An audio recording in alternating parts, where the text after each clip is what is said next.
Ah ben, je vous sinon, c'est des grosses salopes, ça. Gérard Depardieu, un obsédé sexuel et un prédateur, c'est ce qu'on laisse entendre dans le documentaire complément d'enquête Gérard Depardieu, La chute de l'ogre, qui a été diffusé sur France 2 et réalisé par Damien Fleurette. Pour la première fois, on avait des images qui montraient la différence entre la personnalité publique de ce comédien et la manière dont il se comporte réellement avec les femmes. Dans ce nouveau documentaire, on voit dans un premier temps des images tournées en 2018 en Corée du Nord. Sans aucune gêne, l'acteur tient des propos sexuels dégradants et grossiers comme celui-ci. Si jamais elle galope, elle jouit.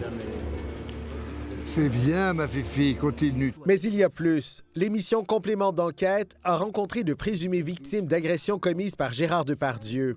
Les avocats de l'acteur minimisent les gestes et rappellent la présomption d'innocence, mais cette affaire secoue la France. La chroniqueuse culturelle Catherine Beauchamp revient tout juste de Paris. Le complément d'enquête a été accueilli comme une bombe. Moi, je crois que les gens n'avaient pas nécessairement vu Depardieu se comporter d'une façon grossière.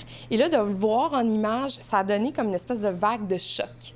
Ce n'est pas la première fois que le sulfureux comédien est visé par ce genre d'allégations. En 2020, il a été mis en examen pour viol après la plainte de l'actrice Charlotte Arnould.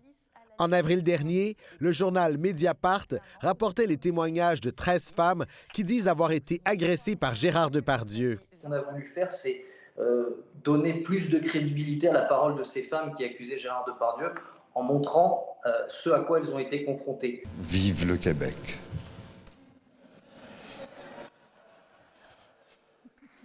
Du Québec. Conservera-t-il ce titre? Le premier ministre a demandé au Conseil de l'Ordre national de trancher la question. Les témoignages s'accumulent les uns derrière les autres et ça devient de plus en plus difficile de dire simplement « c'est Gérard ». C'est un acteur qu'on considère comme un monstre sacré et qu'on perçoit maintenant comme un monstre. Donc, je ne crois pas qu'il puisse se relever de ça. Là, vas-y, prends la photo pendant que je touche au cul. Une chose est certaine, c'est tout le cinéma français qui fait présentement un examen de conscience.